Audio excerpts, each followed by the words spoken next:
Hello friends, I am Jahangir Tadvi.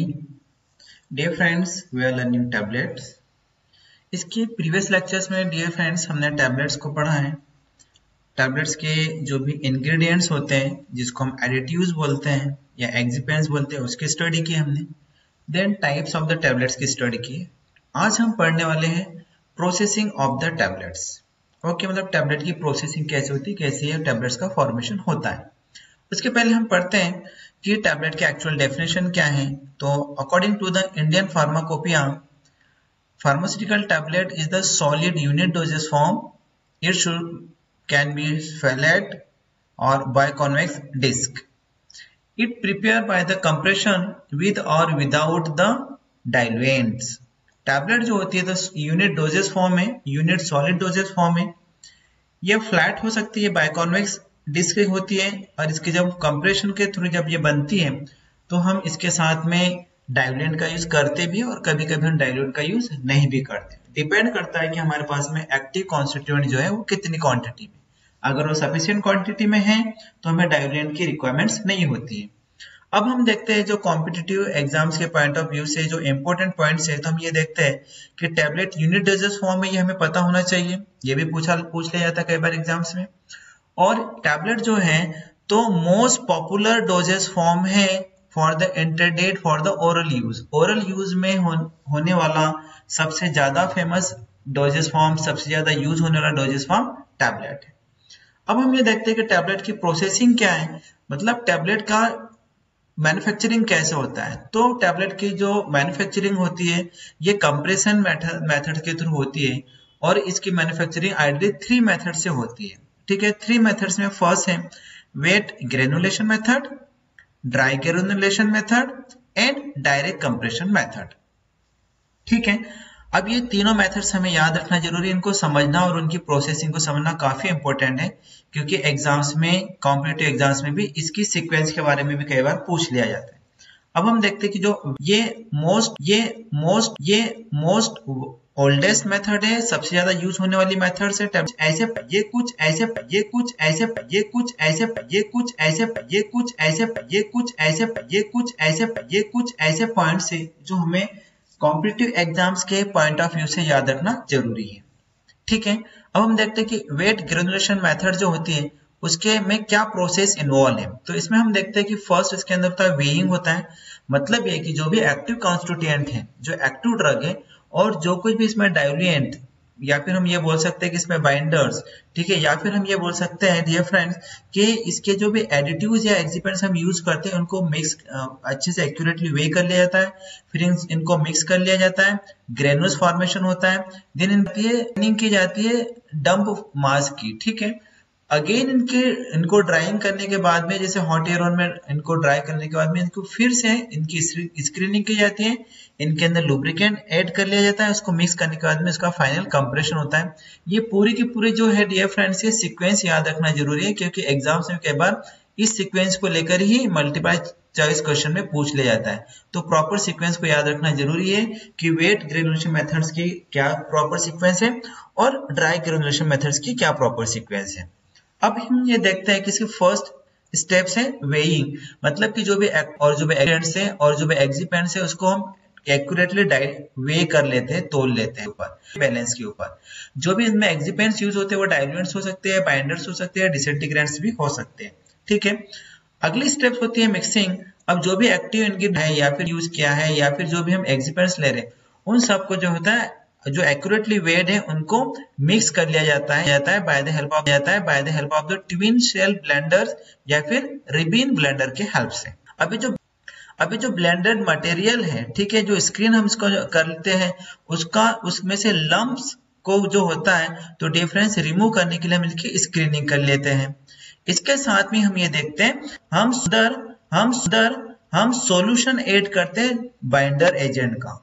जैसे हम इसमें बाइंडर एजेंट का सॉल्यूशन ऐड करते हैं कंप्लीट स्टायरिन के साथ में, तो डंप शुगर बन जाता है, इसको हम बोलते हैं डंप स्नो फॉर्मेशन हो जाता है इसमें। ठीक है, और ये जो मिक्सिंग की जाती है by the help of sigma blend mixer के हेल्प से या फिर ट्विन शेल ब्लेंडर के हेल्प से हम ये मिक्सिंग करते हैं सॉल्यूशन को, ठीक है, बाइंडिंग एजेंट को सॉल्यूशन के फॉर्म में हम ऐड करते हैं इस मिक्सचर के अंदर। जो मिक्सचर किसका एक्टिव इंग्रेडिएंट्स और जो भी एक्सिपिएंट्स होता है इसको हम मिक्स कर लेते हैं dear friends by the help of the sigma blenders की हेल्प से। अब हमने एक्यूरेटली वे कर लिया और मिक्स करने के बाद में क्या डंप स्नो फॉर्मेशन हो गया। ठीक है। अब हम ये देखते हैं, क्योंकि डंप स्नो फॉर्मेशन इसलिए हुआ क्योंकि हमने क्या किया उसकी हमने ये देखा है कि बाइंडर एजेंट का सॉल्यूशन ऐड किया, इसलिए क्या बन गया डंप स्नो फॉर्मेशन हो चुका है। ठीक है, इसको ब्राउन शुगर भी बोलेंगे। स्टेप्स होती ग्रेनुलेशन। इस ग्रेनुलेशन मेथड में ये होता है कि जो डंप मास फॉर्मेशन हुआ था, इस डंप मास को क्या किया जाता है, एक सीव में से 6 to 8 मैच नंबर की स्क्रीन से हम इसको पास करवा देंगे। ठीक है, पास कराने से फॉर्मेशन होता है। और इसी में क्या होता है, जो डंप मास की स्क्रीनिंग जब हम करते हैं तो ये जो स्क्रीनिंग होती है ग्रेनुल फॉर्मेशन जो होता है, तो इसके लिए हम हेल्प करते हैं। ठीक है, वेट स्क्रीनिंग की जाती है और इसके साथ करते हैं इंस्ट्रूमेंट यूज करते हैं, वो फिट्जपैट्रिक कम्युनिटी मिल का यूज करते हैं डियर फ्रेंड्स। इक्विपमेंट्स हैं स्क्रीनिंग करने के लिए डंप मास के।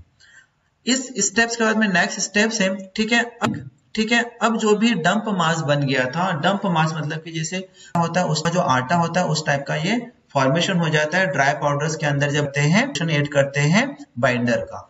अब हम इसको ड्राई करना जरूरी होता है, तो ड्राई हम करते हैं इसको जो करते हैं तो हॉट एयर ओवन में हम ड्राई करेंगे इसको इन ग्रेनुल्स को, या फिर फ्लूइडाइज्ड बेड ड्रायर में हम इसको। डियर फ्रेंड अगर ओवन में अगर हम इसको ड्राई करते हैं तो अप्रोक्स 12 आवर्स की इससे भी ज्यादा या फिर इससे भी ज्यादा समय लगता है इनको ड्राई होने में। ओके, देन हम देखते हैं कि नेक्स्ट स्टेप्स होती है हमारे पास में ड्राई स्क्रीनिंग। ऐसा होता है कि ड्राई करने के बाद में हम उस ग्रेनुल्स को फिर से स्क्रीनिंग कराते हैं, सीव में से पास कराते हैं। ठीक है, इसलिए कराते हैं क्योंकि ड्राई करते टाइम जो भी पार्टिकल्स थे, जो ग्रेनुल्स थे, उनका एग्लोमेरेट्स फॉर्मेशन हो जाता है, मतलब लंप फॉर्मेशन अगर हो गया है तो उस लंप फॉर्मेशन को अलग अलग करने के लिए, सेपरेट करने के लिए हम इसको क्या करते हैं, फिर से ड्राई स्क्रीनिंग करते होते हैं ऑसिलेटिंग ग्रेनुलेटर की हेल्प से ये होती है। डिफरेंस खत्म करते हैं, इसको हम खत्म करता है लुब्रिक, खत्म करता है लुब्रिक,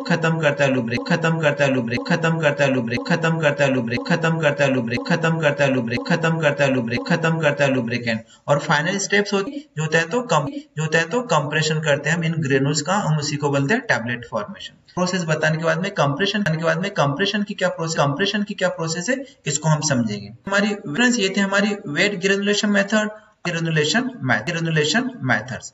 अभी जो मेथड्स होती है इसमें कॉम्पिटिटिव एग्जाम्स के पॉइंट ऑफ व्यू से हम देखते हैं, इसको स्लगिंग मेथड भी बोलते हैं, डबल कंप्रेशन मेथड्स भी बोलते हैं, या फिर रिकम्प्रेशन। इसके अंदर हम सिर्फ उन्हीं इंग्रेडिएंट्स को यूज कर सकते हैं क्योंकि जो कि हीट के लिए सेंसिटिव है या फिर मॉइस्चर के लिए सेंसिटिव है। क्योंकि जो हमने ये देखा वेट ग्रेनुलेशन मेथड्स में हम मॉइस्ट फॉर्म में भी कन्वर्ट करते हैं इनको, और उसको ड्राई करने के लिए टेम्परेचर भी देते हैं।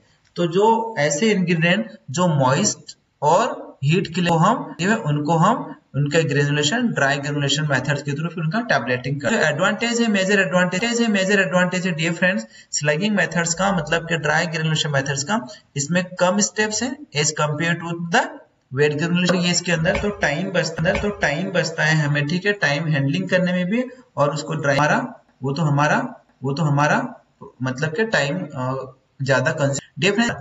डिफरेंस के अंदर होने वाली स्टेप्स है मिक्स वेइंग और मिक्सिंग, बट ये जो स्लगिंग मेथड्स है ये वेट ग्रेनुलेशन में नहीं होती है, ये सिर्फ ड्राई ग्रेनुलेशन मेथड्स में होती है स्लगिंग मेथड, इसलिए इसको स्लगिंग में बोला जाता है।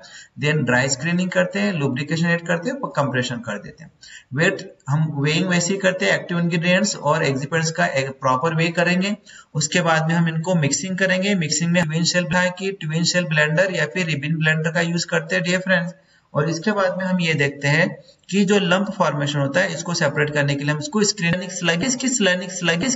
स्लगिंग जब हम करते हैं तो स्लगिंग की प्रोसेस में ये होता है कि जो बाइंडर होता है जैसे अकेसिया पाउडर या फिर माइक्रोक्रिस्टलाइन सेल्यूलोज को हम ऐड करते हैं और कोहेसिव स्लग हमें मिलता है, ठीक है, इसी को स्लगिंग बोला जाएगा। इसके बाद में हम इसके अंदर लुब्रिकेंट ऐड करेंगे जो कि रिड्यूस करता है एडेशन टू द पंचेस और डाई, ठीक है। तो डिफरेंस लगिंग होने के बाद में हमने ये देखा कि जो लुब्रिकेंट तो ये प्रिवेंट करते हैं, तो ये प्रिवेंट करता है या फिर रिड्यूस करता है स्टिकिंगनेस या फिर एडिशन ऑफ और पंचेस और डाई के ऊपर उसको स्टिकीनेस नहीं होने देगा। ठीक है, आगे ड्राई स्केप्स होती है, ड्राई स्क्रीनिंग होगी। ठीक है, ड्राई स्क्रीनिंग में हम क्या करेंगे, बहुत सिंपल सा इजी होता है कि जो भी ड्राई ग्रेनुल्स बन गए हैं, ठीक है, इसको हम क्या करेंगे, मैश में पास करेंगे। ठीक है, एक अप्रोप्रिएट सीव नंबर से ओके पास करते हैं, उसकी क्या होती है, ड्राई स्क्रीनिंग बोलते हैं हम इसको। देन इसके अंदर हम लुब्रिकेंट्स यूज करेंगे, लुब्रिकेंट ऐड करने के बाद उसको कंप्रेस कर देंगे और टैबलेट फॉर्मेशन। कंप्रेसिंग करने का मतलब क्या होता है, टैबलेटिंग कर देना। ठीक है, तो डिफरेंस ये पूरी dry granulation method tablet formation की। ओके, अब हम कंप्रेशन मेथड्स, ठीक है, ये थर्ड कंप्रेशन क्या, डायरेक्ट कंप्रेशन मेथड्स। अब ये मेथड्स ऐसी मेथड है कि डायरेक्टली कंपोनेंट को या फिर पाउडर्स को डायरेक्ट कंप्रेस कर देते हैं। ठीक है, जो पाउडरिंग मटेरियल होता है उसके फिजिकल फॉर्म को चेंज किए बगैर हम इसका डायरेक्ट कंप्रेशन करके इसकी टैबलेट बना देते हैं।